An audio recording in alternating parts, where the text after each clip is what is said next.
Well, I am very pleased to announce that I will nominate Judge Clarence Thomas to serve as Associate Justice of the United States Supreme Court. Clarence Thomas was my first appointee to the U.S. Court of Appeals for the District of Columbia, where he served for over a year, and I'll believe he'll be a great justice. He is the best person for this position. Judge Thomas compiled an excellent record at Holy Cross. He graduated from Yale Law School and served with distinction in the Missouri Attorney General's office in the Reagan-Bush administration and in our administration, my administration. He's a native of Pin Point near Savannah, Georgia, where he was raised by his grandparents. His background includes a strong emphasis on education as the key to a better life, and he attended rigorous Catholic schools where he excelled. After spending a year at the Immaculate Conception Seminary in Conception Junction, Missouri, Clarence transferred to Holy Cross College in Worcester, where he supported himself through loans and scholarships and jobs, and graduated with honors in 1971. After graduation from Yale Law School, he worked for then Missouri Attorney General John Danforth and spent 2.5 years litigating cases of all descriptions. In 1977, Judge Thomas practiced law in the private sector, and in 1979, he rejoined Senator Danforth as a legislative assistant in the U.S. Senate. In 1981, President Reagan appointed him Assistant Secretary for Civil Rights in the Department of Education. From 1982 to 1990, he served as President Reagan's chairman of the Equal Employment Opportunity Commission, and I appointed him to the U.S. Court of Appeals for the District of Columbia in 1990. I have followed this man's career for some time, and he has excelled in everything that he has attempted. He is a delightful and warm, intelligent person who has great empathy and a wonderful sense of humor.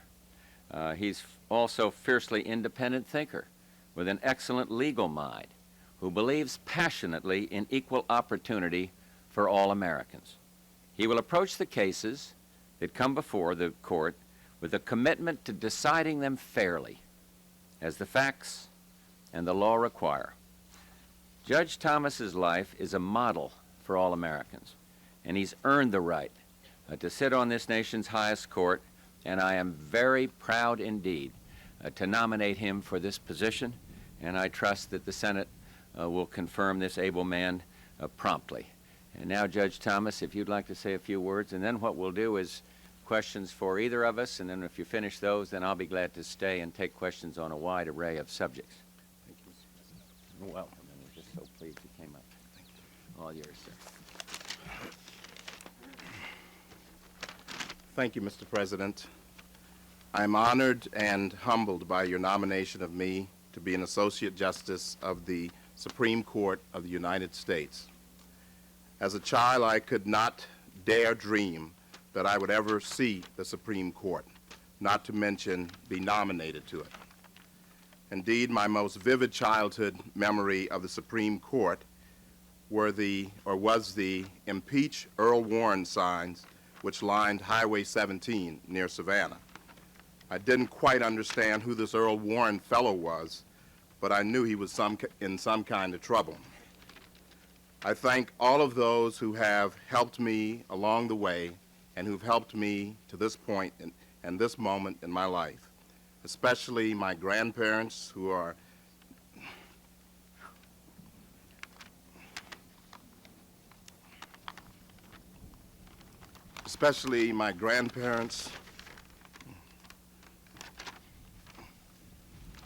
my mother, and the nuns, all of whom were adamant that I grow up to make something of myself. I also thank my wonderful wife and my wonderful son. In my view, only in America could this have been possible. I look forward to the confirmation process and an opportunity to be of service once again to my country and to be an example to those who are where I was and to show them that indeed there is hope. Thank you again, Mr. President.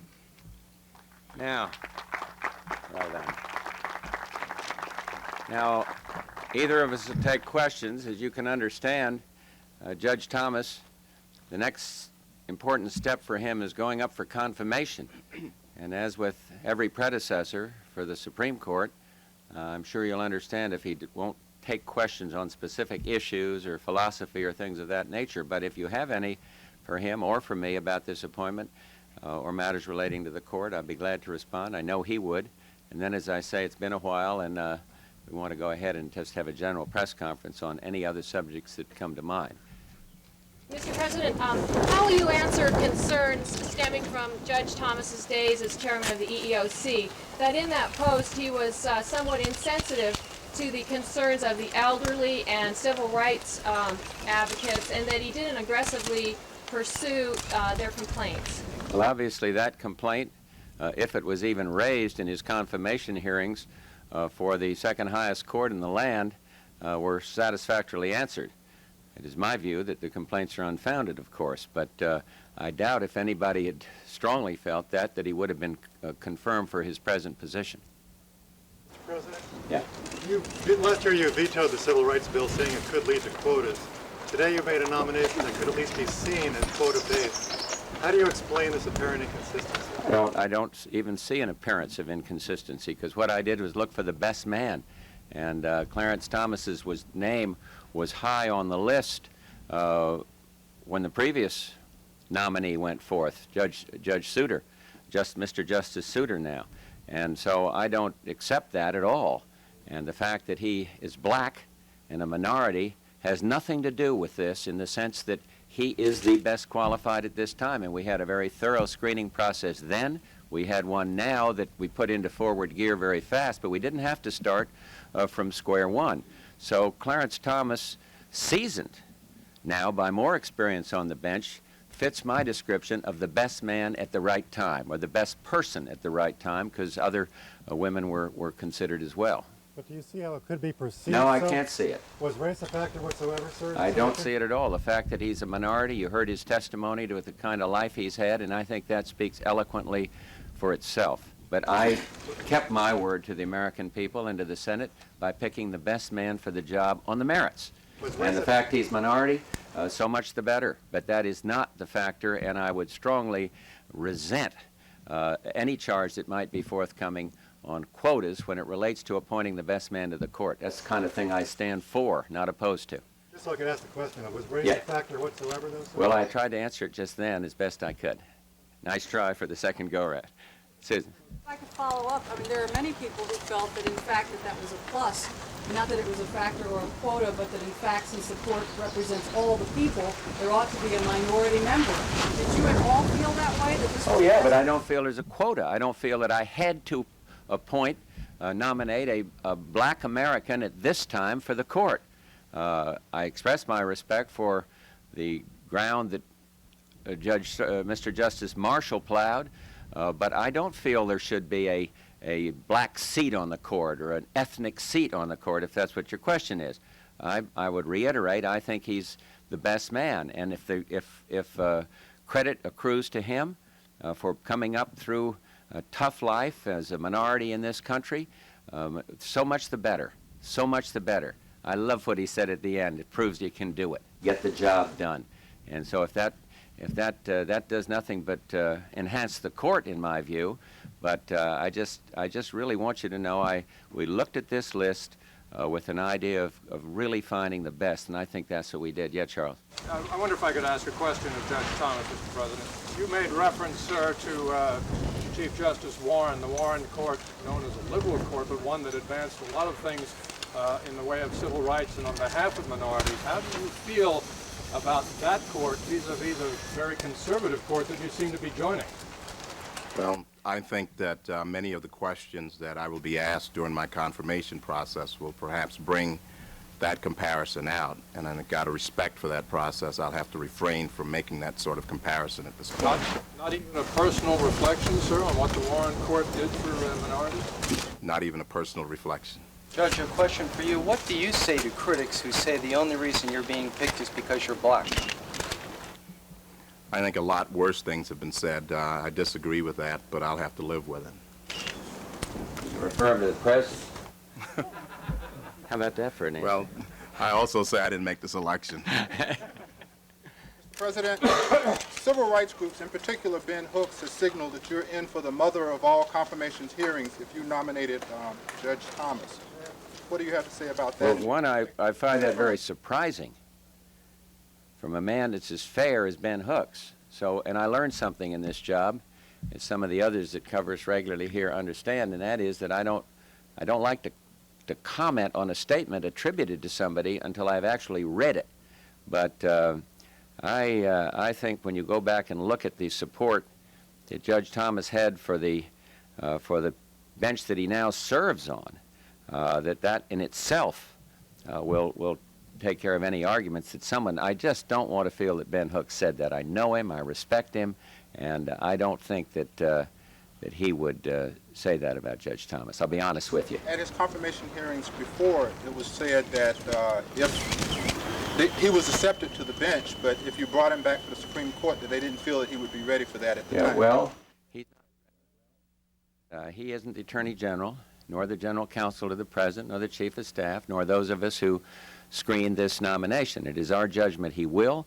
I think you're going to find many senators that disagree with the fact he's not ready. Look, I'm not suggesting there'll be no opposition, but you put it on quite a personal one with Ben, and I just can't believe he would make a statement like that. I've differed with him on a lot of things and agreed with him on many, but I simply do not want to accept that until I see it. I'm not questioning your motives or challenging your authenticity of the statement, but please let me just defer until I take a look at it.